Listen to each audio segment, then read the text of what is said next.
Hello and welcome to the Gooner Talk, back in with the guys for another show, for another episode of Let's Talk Arsenal, our twice weekly chat show on a Tuesday and a Friday at 5 p.m. UK time every single week, as we sit and discuss a topic regarding Arsenal. Usually it gets quite debatey. We look at different topics around the club. We also delve into kind of the intricacies of social media. And what I'm really pleased about is that the show is turning audio only as well, for audio only in terms of the availability. This isn't going anywhere. The YouTube's not going anywhere. It's going to stay. But also we're going to have audio stuff initially going straight onto SoundCloud. And as soon as Spotify sorts itself out, it'll be on all your other kind of regular iTunes, Spotify, that sort of stuff, and you'll be able to listen to it in audio form too, if that cuts your fancy. But let's crack on with today's show, and I can introduce you my guest for today.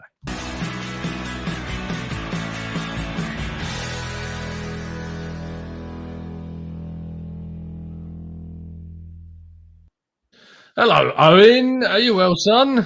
I'm doing good. I've got my cup of tea in hand. I'm waiting on my lovely daughter to arrive back from the childminder, so I've got an hour to spare today. And what better way to spend it doing this? Because I think me and you, we have quite similar views on the club. But I think that when it comes down to the nitty gritty details, sometimes we have little disagreements. So I think this could be a good talk, maybe.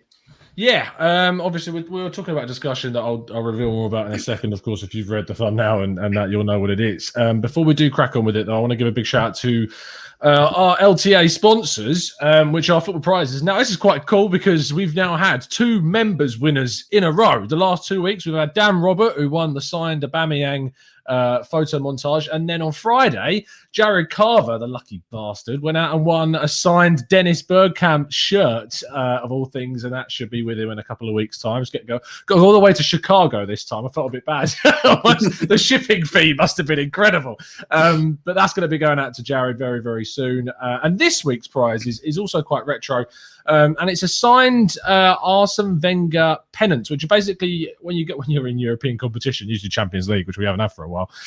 The little kind of flags that the two teams hand over to each other at the start of the pitch, at the start of the game.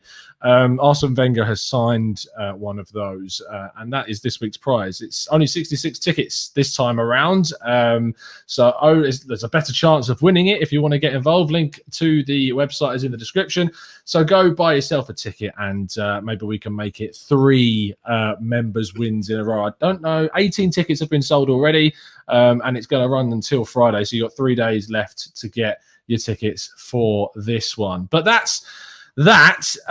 Today, though, I want to talk about this topic of Unai Emery and Arteta, because it's just kind of a debate that I see thrown at, and a lot of people kind of tweet me sometimes with this topic, and I've not touched upon my thoughts and feelings around like the actual comparison. And I didn't want to do it alone, because otherwise it would literally just me ranting for an hour.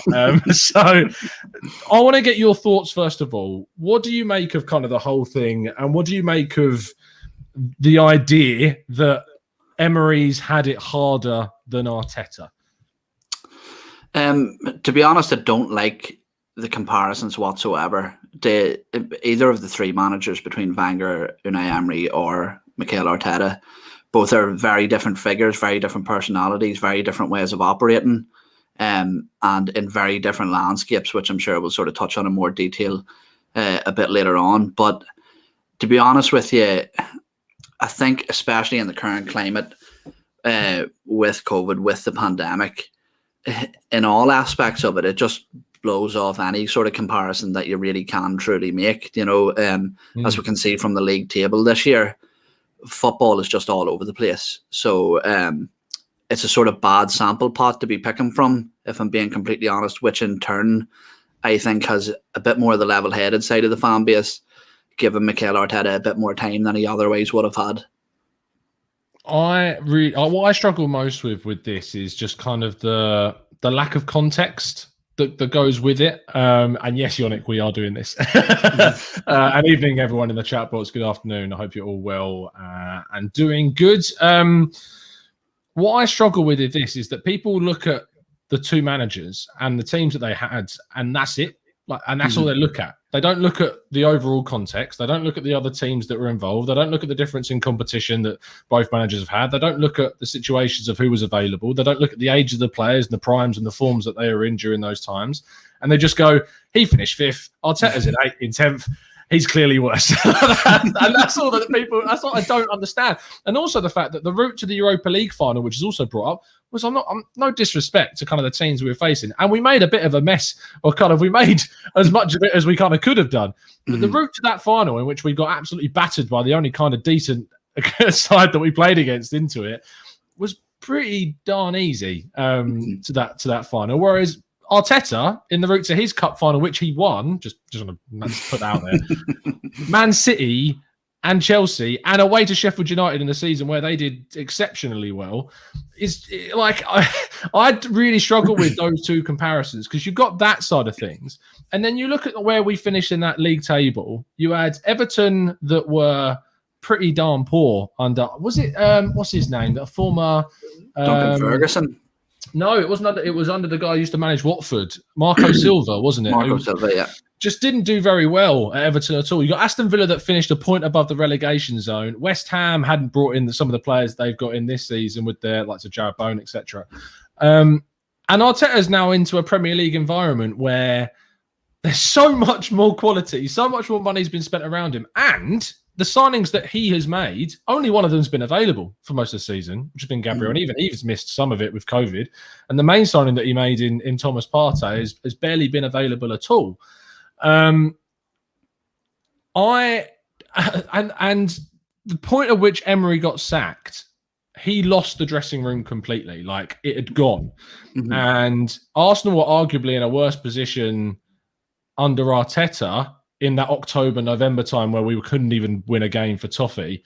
And he turned that around. Like, he got the players back on side. He got the winning run going. He got that win against Chelsea on Boxing Day. He integrated other players into the team. And not who I feel, and not through forced either. I don't buy the argument that it was forced, because you could have picked other players. And he turned it around, and now we're, I think, 5th in the form table currently. So that's what I struggle with. Do you think there's any credence in Emery being a better coach at Arsenal so far than what Arteta has been? Not at all. Not at all. Statistically, I've seen some sort of stat boards going around, and you could possibly argue the case with that. But much like Dan Potts always says when he's on any show, I'm not a big stats man. I think that sometimes stats can be skewed, and they don't paint the whole picture. And to be honest with you, if you look at the beginning, I suppose the argument, there are the cases that we're trying to argue is who had the tougher start, who had the tougher time at Arsenal. And contrary to popular belief, I actually think that Unai Emery came in at a time where fans were more patient, more sympathetic with the manager and the task at hand, because he was coming in to such a stable environment. You know, say what you want about the mentality of the squad, but we still had people in the dressing room like Petr Cech, Aaron Ramsey, Laurent Koscielny, Nacho Monreal. You know, he came into a very experienced dressing room that was sort of well organised within themselves. And I think that people were just so overwhelmed with the fact, like maybe like a fan like me, who all I can ever remember is Arsenal under Arsene Wenger. Arsene Wenger was Arsenal for the best part of my life, and the excitement in those reins being handed over to somebody else was just so exciting that we almost overlooked any sort of progression, real progression on the pitch, and any sort of stylistic changes. Also, I think that there's a big difference between Unai Emery, and this is where the difference is for me. With Unai Emery, he came in and he made a lot of sort of safe bets. He didn't overly change too much, whereas Mikel Arteta has come in as a fresh coach and just overhauled the complete culture of the club. It may not have worked. There may have been mistakes. Of course, there's going to be mistakes, as I've just mentioned. It's his first job. But you can't... In many ways, what happened is Unai Emery tried to build the team around an attack, whereas Mikel Arteta has come in and, in my opinion, done the sensible thing of trying to build from the backs forward. You know, you can't build a house on rocky foundations, and the biggest problem at Arsenal has been the backline for such a long time, and for him to address it in the time that he has and with the players that he has, you can only sort of tip your cap to that effort and say it's a job well done in that aspect. Now, obviously, the further up the pitch has suffered because we have sort of implemented those changes. And even to go back to here's a prime example of the tactics working. And I had a lot of issues with Kieran Tierney getting absolutely ridiculed on the weekend. I do think he could have done better against Riyad Mahrez, but the criticism that he was too far away from him in the first place was Mikel Arteta's tactics being played out. Something that I did while I was coaching my football team is play compact, play tight. At the back line, you want to stay the width of the box, and that's it. If the ball goes over to the right-hand side of the pitch, the defence shifts over to the right-hand side of the pitch. And Kieran Tierney was just following out instructions in an awkward in an awkward moment where there wasn't too much else he could do, to be honest with you. But that, to me, shows that the players are now following the sort of tactical instructions, whereas with Unai Emery, I think that he raised the intensity, he raised the desire to a certain extent, but it was just, it was organised chaos, if you like. Whereas the changes that I am seeing from Mikel Arteta in terms of the defence, they're not coincidental, they're polished, you know. So I think that's the difference, is that it isn't just coincidental. Now we're starting to see sort of systemic changes throughout that squad. And I want to point out, this isn't just like me sitting here wanting to bash Emery, because at the time when he came in, I wasn't massively enthused.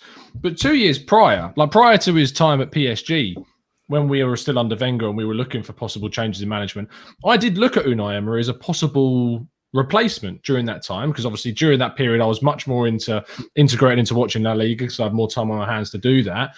And watching him at Sevilla, I saw a lot of elements in that Sevilla side that went on to win 3 back-to-back Europa League trophies. I was like, this guy does seemingly have kind of the defensive nous, the tactical vigor to improve a team. And he did improve that Sevilla team while he was there.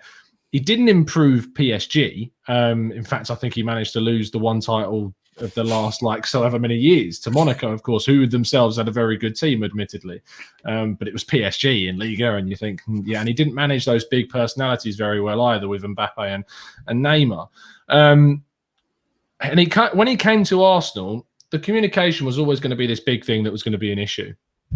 But, I mean, there are ways of getting around that. I mean, you look at how Bielsa, who doesn't speak a word of English, gets his ideas across to Leeds, and how they completely implement his style. And people will go, well, he had a translator.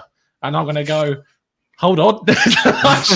Hold on a second. Surely Emery had a translator when he needed one. And it's just the way you convey those ideas. And it just didn't work. It just did not work whatsoever. And that's why you'll see him go to Villarreal now. And again, kind of continue what he did really well at Sevilla and push them through the Europa League. And they, ironically, could be one of our competitors if we get through the next round, because they won at Red Bull Salzburg, which is a very difficult place to go to and win.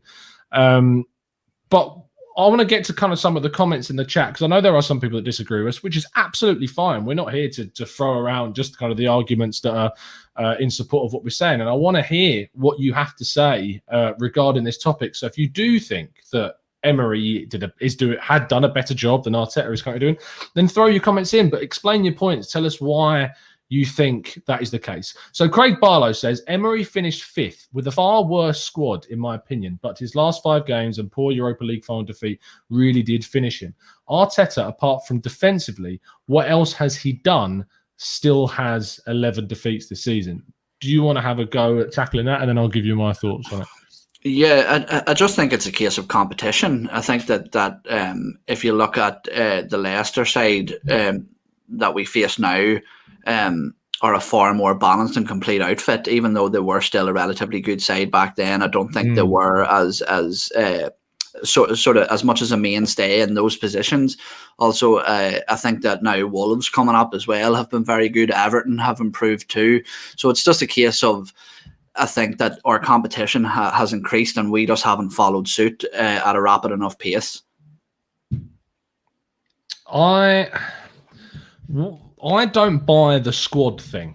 I don't buy that we had a much worse squad. I'll tell you for why.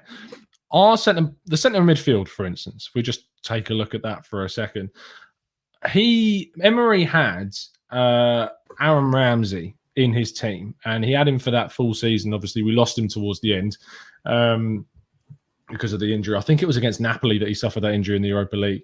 And when you look at what was available to him in the midfield in comparison to Arteta with a Granit Xhaka, who has continually made mistakes, but without Partey is probably our best centre midfielder at the club. And then you've got the situation where you've got Mohamed El Neni coming back. And I mean, by far and away, Aaron Ramsey gets into Arsenal's team right now next to Thomas Partey for me, without a shadow of a doubt. Absolutely no shadow of a doubt. And the defence, I mean, it's interesting. We should probably go back. What was it? Was it 2018-19? 19, yeah. Arsenal 2018-19 was the season in which he finished fifth. If we just have a look at the actual squad, I'll throw it up on the screen as well because it's worth doing. It would have been Petr Cech. Petr Cech in goal. Hold on, let me just stop sharing that screen, and then we can share this screen. If you are listening through audio, we will talk through this so you can understand. I'll never forget the backline because they let me down so many times.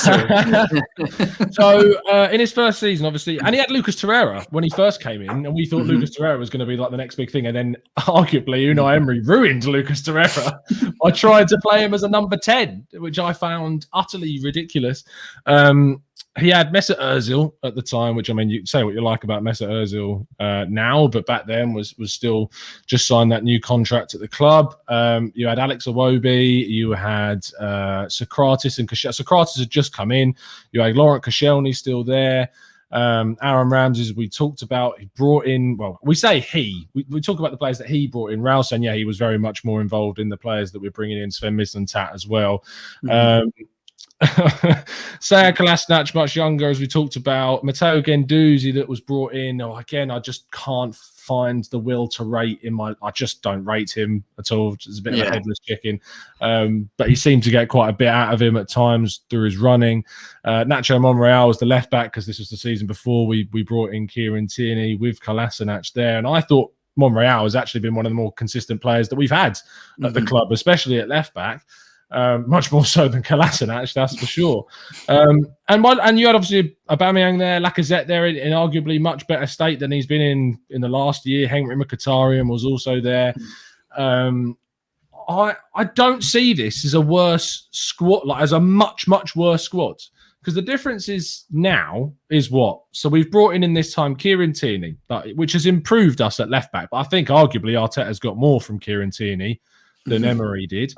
You've brought in Thomas Partey that's not been available to us. I think we've had 10 games and most of those finished at half time. Gabriel, who has been the one kind of key difference throughout that period. Willian, who is there's Willian. Martinelli, who I look at as obviously someone that has spent a lot of time out injured whilst Arteta's been here. And I don't want to call Martinelli overrated, but what I want to say is I think people have a very high opinion of Martinelli, and I'm kind of just reserved right now. He's still a young kid. He's 19. He's done some really good things, and I think his energy and his pressing kind of deceives people's views because people love a player that wants to press and get at teams, but in terms of like his actual output and his assists for a forward player, they're not yet up there with the likes of Bukayo Saka. So I would just say chill right now. And I think Arteta is actually managing Martinelli okay. I'd like to see him played a little bit more. But this whole idea of the squads, based upon what we see there, I genuinely don't believe it to be way worse at all. It's definitely, I think when you look at that squad, it's a lot more experienced for one. A lot more cohesive in terms of the time that the players have been together, the chemistry that would have been developed over that period of time. Just much more balanced in terms of tactically. Mikel Arteta has really had to fit a lot of square pegs into round holes over his time, has been absolutely hindered with injuries. And let's not forget, the importance of a pre-season is absolutely huge. I think it was Ryan on our podcast last night. He worked as part of the media team at QPR, and I completely agree with him. Even at an amateur level, a lot of people think that pre-season is about getting your fitness up and getting fit and match sharp, and it's not that at all. That is the time where you can really, make sort of tactical changes and really drill systems and how to carry it out and really create those bonds between the players and stuff like that. Because we see how fast these fixtures are coming. They're thick and fast, and you're lucky to even get one proper training session in a week now. Normally it's just keeping the legs loose and then on to the next fixture. So the fact that Mikel Arteta hasn't even got to do that with his squad, let alone all the other stuff, it is absolutely huge, especially for a first-time coach. Picking up on kind of the end of that, so he says, Arteta, apart from defensively, what else has he done? And this also bleeds into a comment from Balaji, I think it was in the chat, who talked about, and I'm going to get to the super chat in a second. He says Emery wanted some other direct player to play on the wing, and we know that he wanted Zaha. That is very well documented at this point, and he was given Pepe. Now, the issue is that, and this also builds onto that point of saying what else has Arteta done. For me, Arteta came in and has immediately identified the areas in which we need to improve. Like the areas, and Nudran says there, Tom, you should brought on someone who disagrees with you. Just to let you know, next Tuesday, fingers crossed, Turkish is coming on, so we're going to be having a good discussion. Don't worry, we'll disagree on some things. I'm sure. There will be things, don't worry. Yeah. Where was I? So Emery wanted Zaha. Now, Arteta's come in and recognised, even with Pepe not being a guaranteed starter, no matter how much we invest in him, and arguably doesn't make our starting front three, to be honest. Arteta recognised the areas that we should have been recruiting in under Emery. Emery didn't recognise that we needed to bring in a centre midfielder. He didn't recognise we needed to bring in a starting senior centre-back. He brought in Saliba, or the club rather did, but that was never a starting option. He was always going to return on loan. We didn't recognise that. And he wanted Zaha. He didn't get him, but it's not anything to back Emery up about, because it's the wrong player anyway. And he should have gone in to watch and bring in the players that we needed, which in my view were centre-back and centre midfield, which Arteta's done. And also, Emery, all the world about him tried to ostracise Ozil a little bit by getting him out of the team and not playing him and certain players. But it's been Arteta that's actually done the major overhaul of the work so far, with getting players out and getting players in on loan quite savvily, with Erdegaard and Matt Ryan coming in, and obviously Danny Ceballos for another season, etc. He's been savvy in that sense. But Emery never, for me, recognised the areas that we actually needed. And then Balaji says Emery wanted Steven Nzonzi, but he got Torreira. But even then, he got his defensive midfielder, Balaji, and then he tried to play him as number 10. So if he was planning on playing Steven Nzonzi as another 10, I can guarantee you it wouldn't have worked. So I don't get that. Do you want to come in on that point? Yeah, it's the only thing, and this is, I'm trying to stay true to that dude's comment a minute ago of disagreeing with you, and it isn't so much as a disagreement. It isn't so much as a disagreement as much as a sort of a follow-on from your comment, and it's that I would be quite reluctant to give Mikel Arteta the praise for the signing of Gabriel and the signing of Thomas Partey. I don't doubt that maybe him being in the position that he is maybe was a draw to them people and conversations that he had with them.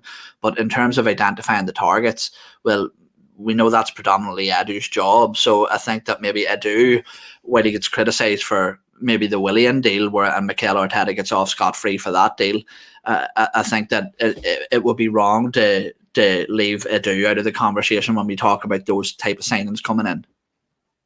So, okay, so obviously Raul was obviously until last kind of summer, was heavily involved in the Willian situation. So was Edu. Edu, I've done more research into it, and it was both of them, Raul and Edu, that were looking into it and getting it done, and Arteta signed off on it. I'd look at the Willian deal and go, Arteta was basically told that of the signings we were going to make, the investment was going to go into centre-back and centre midfield, which is what we did. And he was basically a case of, if we're going to bring in an attacking option, it's going to be basically Willian or nothing, because we haven't got the money to go out and sign someone else. And as we talked about earlier in the other shows, is that Willian was giving away more than what we've seen this season at Chelsea last season. So I don't think anyone expected the kind of drop-off that we did. But no, Edu, go on. I was just going to say something that aggravates me, and don't get me wrong, I get frustrated with the signing of Willian, and Edu is partly responsible for that. But what I don't understand is the reaction from the fan base a lot of the time when we talk about that signing and the lack of patience with Edu. We have to remember as well is that Edu, very much like Arteta, is completely inexperienced in this type of position. So the sort of same bit of leeway that we showed in Mikel Arteta has to be shown to Edu as well, because we can't go down sort of one patient road with one and then be quite harsh and reactionary to the other. He's going to make mistakes as well, which we've obviously seen in the Willian. But again, a couple of positives as well. I'm going to get to the super chat. Wayne Sage, thank you so much, mate. He says, Emery's mistake was resting the best players against Brighton, Palace and Wolves. If we didn't drop those points against them, we would be finishing in the top 4 by 7 points. And it's very true. And it's a big criticism I've got is that people talk about Arteta's game management and trying to pick the right selections for different teams. But Emery got it wrong a lot. And people questioned his lineups consistently, especially towards the end of his reign. And we could have been in top 4. And we might now be sitting here with Emery still in charge had he have not done that. And had we have achieved top 4, because I guarantee the following season, we'd have had a lot more clout in the market to be able to go out and sign maybe the positions that we actually needed.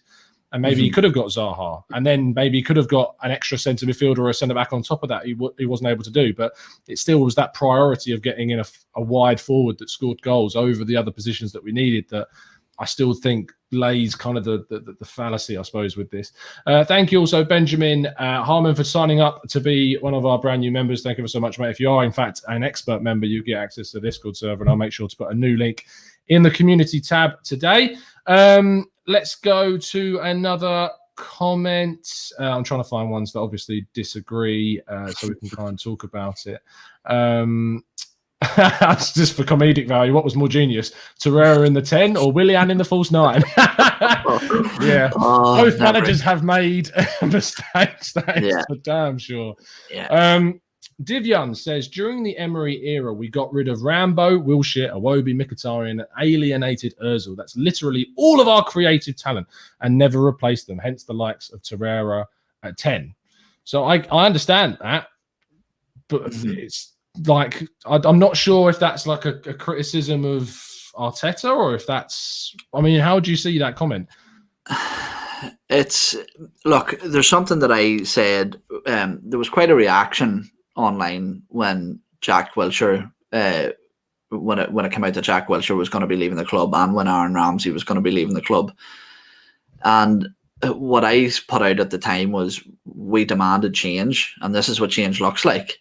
And very much, I think the same thing is happening now in many ways when we look at some of our players. I think Arsenal as a club have a tendency to hold on to players too long.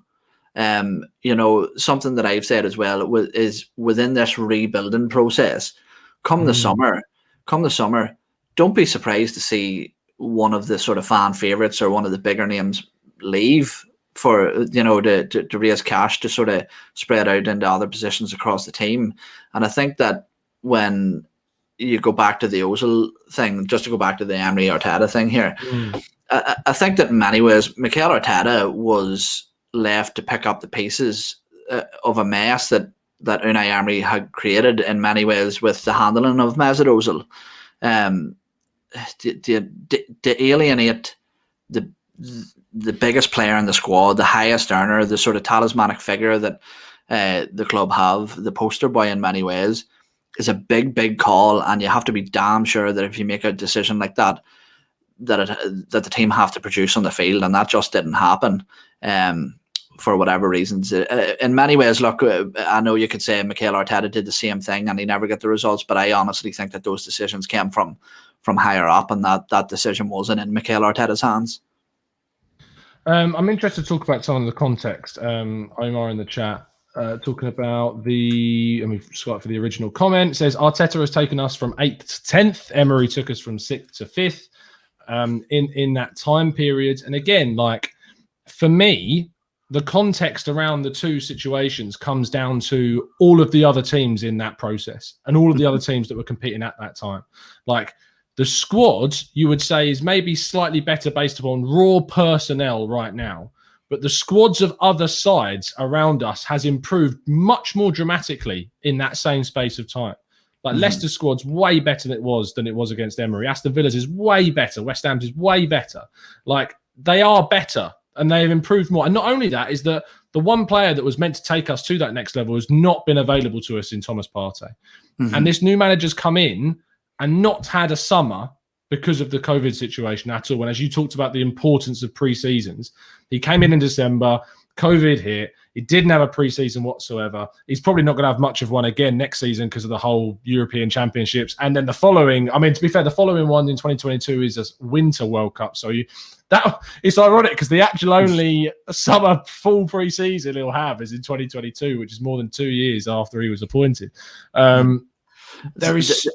Go on. See, this is where I think that... I was wondering, we're traveling down a nice smooth road there, and I knew there was going to be a crossroads at one point. and I was listening to one of your podcasts the other week, and I don't know whether this was taken out of context, so forgive me if it was, but we no, it was when you were with Mike and stuff, and we were talking. It's always going to go wrong. Yes, we're talking about the end result of this project. You know, where do we end up at the end of this here? And I agree, whoever put in there, you know, he took us from 8th to 10th. And for me, I'll break down my view of it all, okay? So this isn't good enough for, and I don't like when people criticize you for saying that Arsenal are a bigger club than the position we're in at the minute. We are. I don't agree to a certain extent that a lot of the clubs you named have a better team than we do. I think when you look at our team on paper and what those players should be producing, I think that we're better than the majority of them.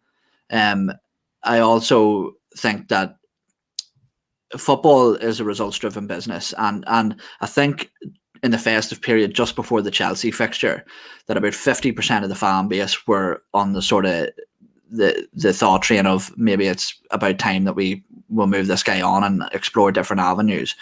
But that window is closed now. The club have now committed to Mikel Arteta, and that window's closed. That option's gone.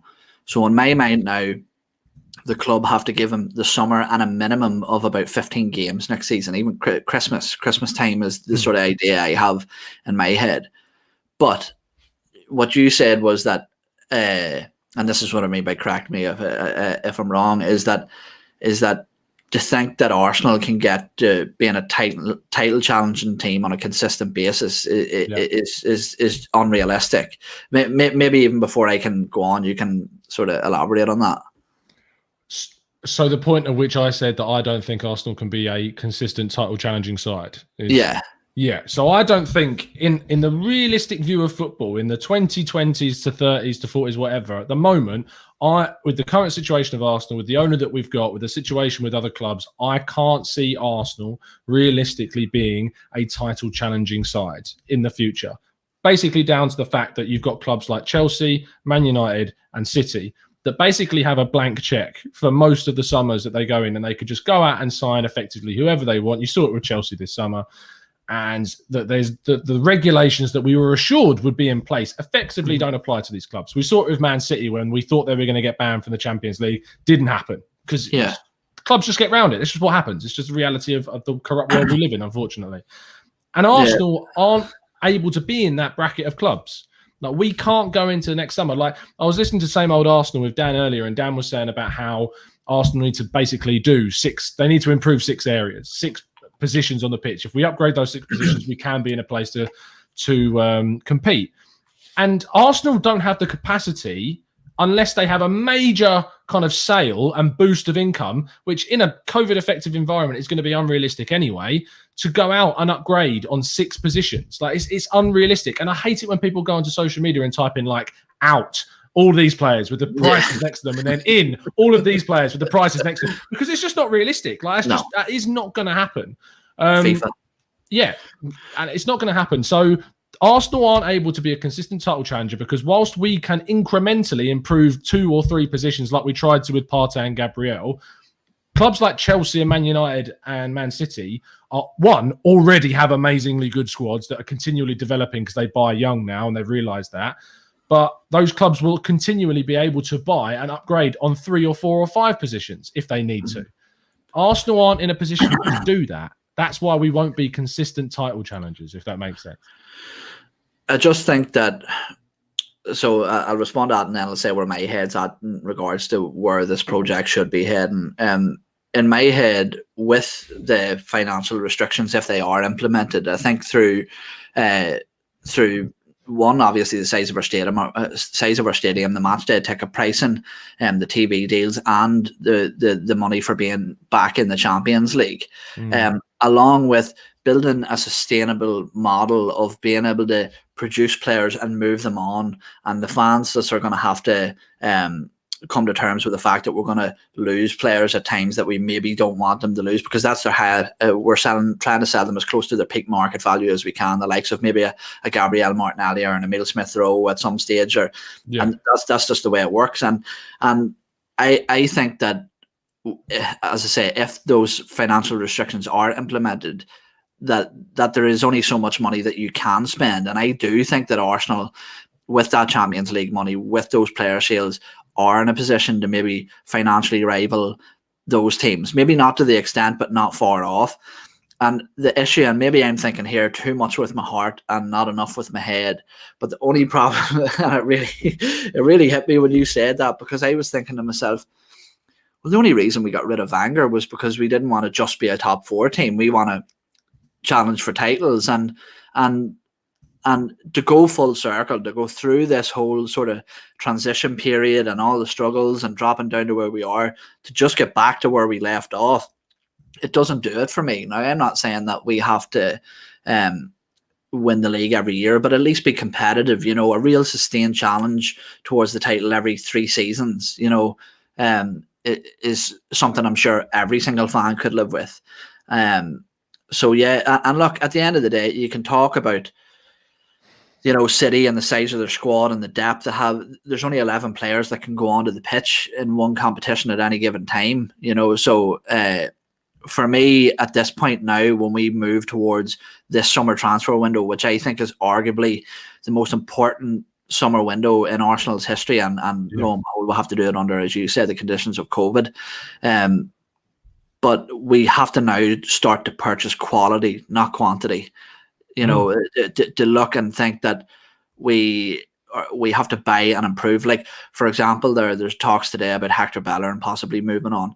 Like, let's be honest, we talk all the time. We talk all the time about he doesn't suit this system. Not just Hector Bellerin, any player here, take it for example. He doesn't suit this system. He'd be better playing with this person or that person, or he needs this sort of tactical system implemented. Look, football can be a very simple game sometimes. Some of the players just aren't good enough. They just don't have the skill level required to perform at this level. And, Hector Bellerin in particular, I brought up there, and something I mentioned on a podcast yesterday that I don't like with that, when I talk about Hector Bellerin, is that when you criticise Hector Bellerin, the instant response is, oh, you're just saying that because all of his off the pitch antics. I could care less what the man does off the pitch. Fair play, do what you like, mate. Do what you want. I like players that have interest, because respect for what he does outside of the game. Exactly, and football only goes on so long. I think I remember reading a stat before, and it was that I don't want to rhyme off a percentage because I could be completely wrong, but a massive amount of professional footballers file for bankruptcy within like 10 years of their football career ending. So to set himself up for that. But anyway, I went off on a bit of a tangent there. Some of the players just aren't good enough, and they're not going to be good enough. That's the sort of be end and end all. And unfortunately, the only way that I see out of this situation is by spending money. And I'm not talking about buying 2 players for 100 million. I'm talking about like a few 20 to 40 million pound players here and there, to really start to bolster the quality of our squad.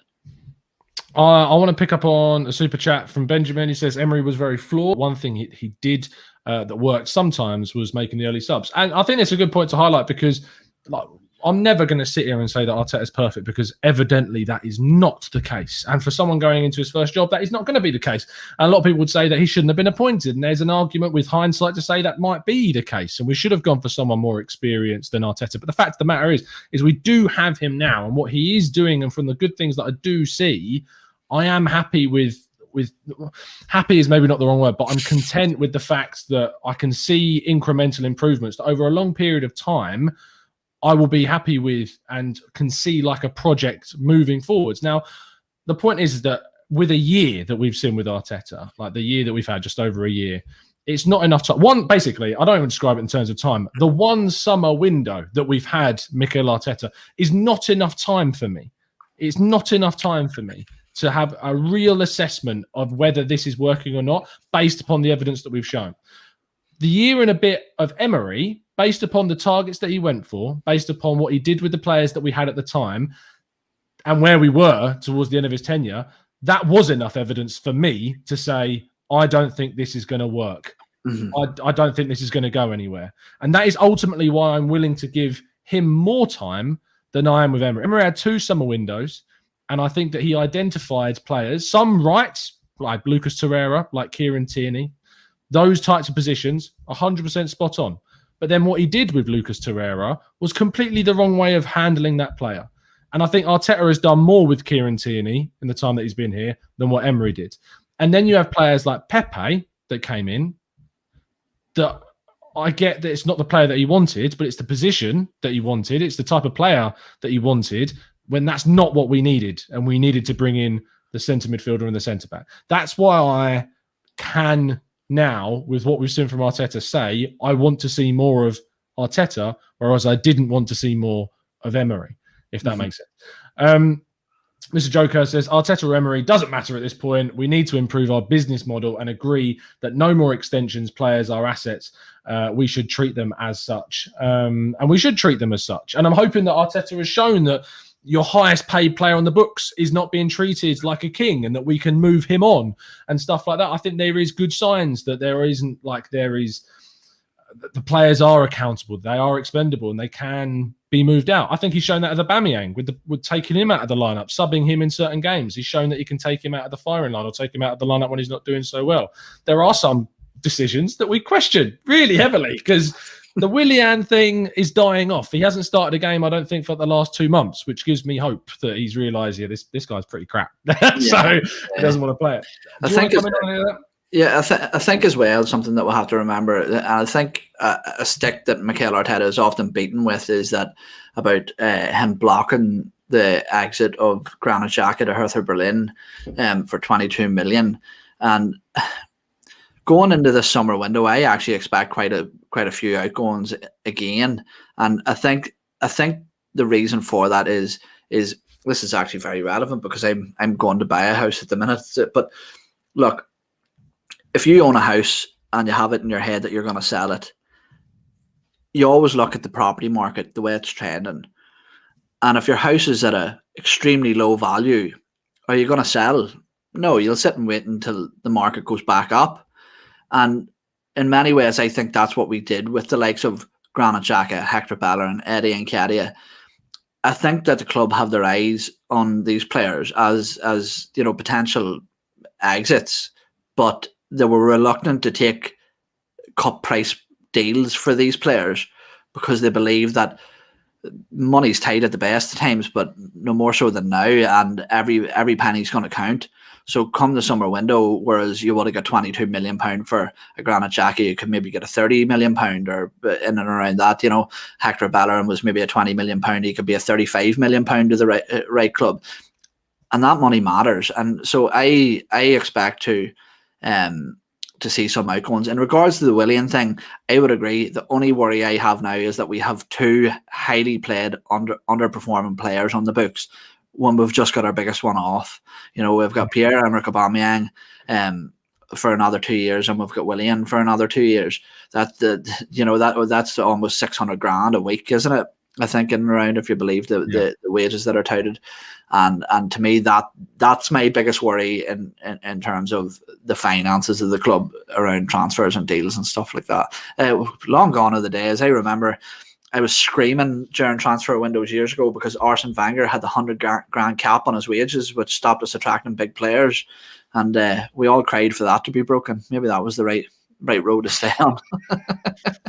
Yeah, I mean, Ian in the chat earlier on pointed out that like Arsenal have spent money, and when we're talking about like how Arsenal, but the thing is, And that was prior to Arteta. You have to remember, he's had one summer window where we've spent 50 million euros on Partey, who, for all intents and purposes, what we've seen of him has been a raving success, but we just haven't seen enough of him, unfortunately. So he's not been a success in the sense that we've not had him. But is that down to Arteta? No, of course not. Gabriel has come in and also looked very good. And I think we've been getting the best from Gabriel for a lot of time. Some people wanted to argue that he was regressing, and I think we saw in the performance against Leeds that he was very, very good in that display as well. I also thought defensively he was quite good against Benfica, even though we obviously conceded that penalty. It wasn't down to him. It was down to Emile Smith-Rowe's handball. And that's not to ostracize him or whatsoever. It just happened in that moment. The money that we've spent loads of money, but we've just spent it so poorly. And the thing is when you spend money so poorly for so long, all the other teams around you are not doing that. They are spending their money well. They're spending their money wisely. So when people say that West Ham shouldn't be sitting in fourth, or look at them sitting in fourth, or when they say that Leicester are sitting where they are, or they say that Aston Villa are sitting where they are, it's because whilst we've been spending money on players that are not improving us, these clubs aren't doing that. Yes, they make some errors, and I think West Ham have done that with the likes of Felipe Anderson, who, by the way, he went off to Porto for however long and whatever. And Sebastian Haller, who didn't work out, they moved him on. But then they've invested really well in areas like Jared Bowen and Mikel Antonio and these players that are coming in Thomas Souček and Kufau. They have invested in these areas really well. And that is gradually improving West Ham. And Aston Villa have gone out and they brought a very good goalkeeper in from us, ironically. They went out and brought a very good right back in Matty Cash. They brought in a good striker in Ollie Watkins. And they brought in Ross Barkley on loan that's had a good impact there as well. They've invested well, these clubs, whilst we haven't. And then in the short period of time where Arsenal have invested well with Tierney, with Gabriel Magalhaes and Martinelli, and also then Thomas Partey, unfortunately, the ones that we've invested well in, Martinelli's a very young kid that's not yet been able to really have a big impact. Tierney has faced a lot of injury issues, and when he has played, I think has gradually improved. Gabriel, when he has played well, and Partey's not been available. So during this period where we are spending well, we just have, unfortunately, the impact of that hasn't been able to be felt maybe as much as it should have done. And during that whole time, other clubs have caught up and arguably overtaken us in that time. Yeah, absolutely. Just to round off, mate, I'll give you my concerns quickly around Mikel Arteta. I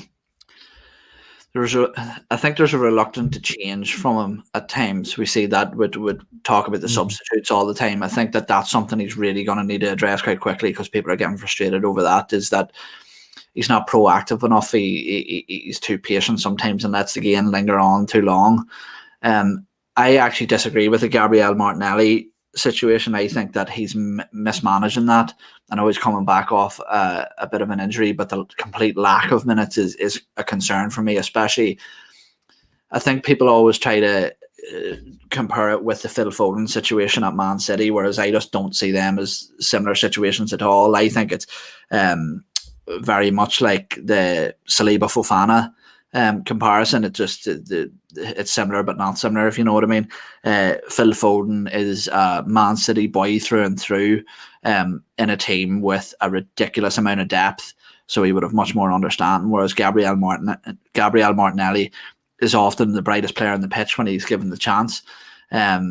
So I'm worried about that. The William Saliba situation was handled horribly for me, so bad, but from the management level and from Mikel Arteta. So I've got an issue with that there. And look, the persistence to play Willian, that was a bit of a strange one, but it's rectified. So it is. But there's some very, very poor signs for me, but there's equally as many good signs. No manager has sorted out the Arsenal's defence in that time. Arsene Wenger let it go to crap. Unai Emery couldn't resolve it. Mikel Arteta seems to have shared things up. And now I think, in my opinion, it's just a case of he's got the system. It's just the cogs within that system aren't sufficient enough to carry it out. So it's going to take time to change them. It will absolutely. And it might not be Arteta that is the guy to do that. Yeah, like he might get backed in the summer, and we might still be 10th, and we might not see any more improvement. And I know that other teams around us will again improve, and it's about how we deal with that and how we cope. And if we aren't any better in a year's time, I think that's when we need to make that decision. Absolutely, yeah. For me, Christmas period next year is when I'll cast my judgment. No, people say till the end of the season, but I think that time's sufficient enough. Yeah. I'm going to let you go, mate, because I know you've got to shoot off. We're going to carry on for another 10 minutes or so answering some questions from the chat. But I appreciate your time, as always. Yeah, pleasure to come on. And I tried to make it as conflicting as possible for the people in the chat, but we disagree on too much, Tom. Yeah, but we just clearly disagreeing so much. No, as I say, it's been a good chat. I do always sometimes feel it's a bit of an echo chamber sometimes, but the thing is I value a lot of the views, and I think that the people who come on the channel like yourself put across the views eloquently, and you explain yourself, and it's hard to find, honestly. It's hard to find. So I appreciate your time, mate. No worries at all, buddy. Absolute pleasure, and good luck with the rest of the show. And cheers to everybody in the chat. Make sure you hit the likes. You are always slow on them likes. And make sure you give Owen a follow at Owen Young AFC, and you can find him at the Gooners Pods as well. And Gooner Crack, I assume, is still carrying on in some capacity. We'll see. Have a good one, mate. I'll speak to you soon, fella. See ya, boys.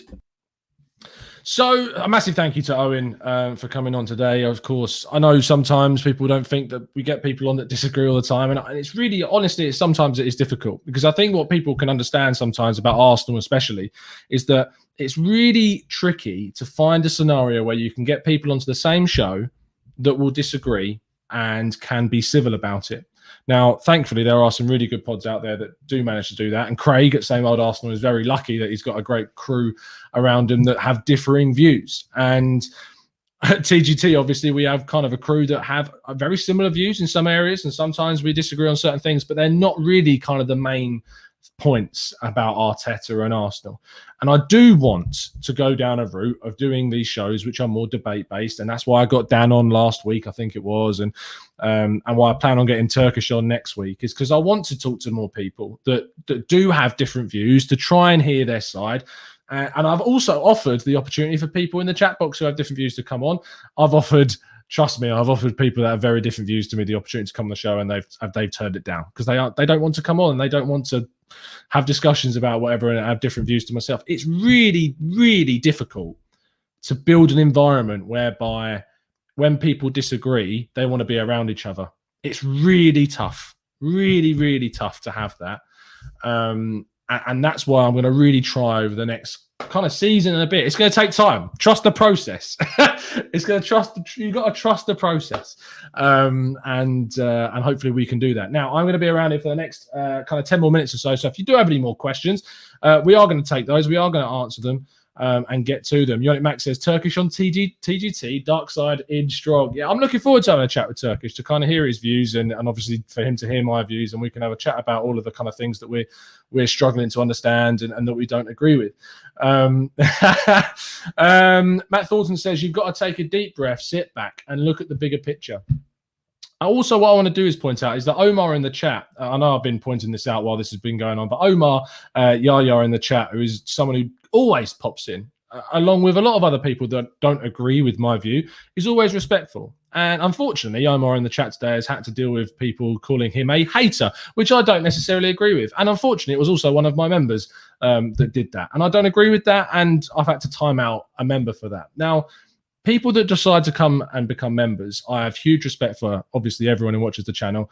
And I appreciate everyone that wants to come along and support the channel. And if the person that I've put into timeout wants to stop being a member because I've done that, that is absolutely fine. Members do not get preferential treatment based upon the fact that they sign up to help support the channel.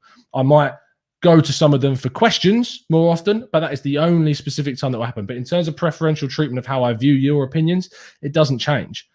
And I will absolutely 100% be throwing up comments from people on the channel in the chat box that are not members, because the whole point of this show, that why it exists, is that everyone who is tuning into the show, plus there are some people that I'm assuming can't be members because it doesn't actually come up during their feed with the location that they're in.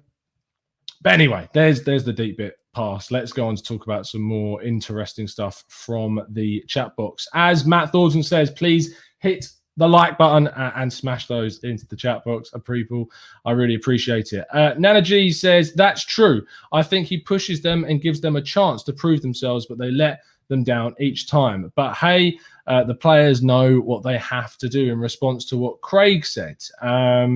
It's up to Arteta to push these players. And I think that there is an element of him doing that with some. I think also there is an element of being an inexperienced coach. He is putting a lot of emphasis on experience in his team, which is why I think Willian played so much at the beginning of the campaign. And I don't think he necessarily rates so much in regards to Pepe. I don't think he rates him. I don't buy the argument to say he doesn't rate Martinelli. I don't think that is a legitimate argument at this point in time, because people were saying that about Phil Foden and Pep Guardiola for a long time, and actually the point is that Phil Foden was still exceptionally young, and Martinelli is still younger than Phil Foden and is being kind of time to integrate and given time to put into the team. And he will come good and he will get more game time, but you can't just thrust these kids, all of the kids, into a team and hope they're going to drag Arsenal out of a very dire situation. It's just not going to happen, unfortunately. It's really, really not going to happen. Omar says, Tom, say if we lose on Thursday, not saying we will, then will your stance change on Arteta? Omar, if we lose on Thursday, we will go out to a Benfica side who I consider to be, as Harry said on SOA this week, one of the worst Benfica sides over the last 20 years. And it will depend on the team that we play. It would, in terms of the lineup, it will depend on a lot of things. It will depend on the decisions that are made during the game. I'm not going to suddenly say if we lose to Benfica that I will want the manager to go. I don't think there's enough evidence for that still for me at this point in time to have a definitive judgment on it. What would it take for me to be of a different mindset right now is for us to go into next season, no matter what happens this campaign, because I just think there's too many mitigating factors this season. It would go into next season having spent money in the summer window and to not have pushed up the league and to not have changed anything and for us to still be languishing. If that's the case in a year's time from now, if we're sitting here in February and we're still 10th in the league next year, then I'll be sitting here going, I don't think this has worked. And I think maybe we need to look to someone else to start a different project, to start a new process. And the reason why we use words like projects and process is because ultimately that is what Arsenal is. Arsenal isn't ever going to be a quick win unless we've got an owner that's going to pump money into the club. That's what the issue is. Abin says, what about my super chat? Abin, nothing's popped up on the screen for me. I'm really sorry, but I haven't received anything. So if you have tried to put one in, it has not come up. So I really appreciate that if you have put it in, but nothing's popped up on my screen, unfortunately. Maybe it's coming on a different app or maybe StreamYard's messing up. But I will answer your question anyway. And you say, we sell for buying or we sell for getting rid. I think that ultimately what we need to start doing is moving away, Abin, from selling to getting rid and selling so that we can buy. And that's going to take time in itself. We are not going to see an immediate change in the way that we are recruiting. We are seeing gradual change, and that's good. Mistakes are still being made, Willian, etc.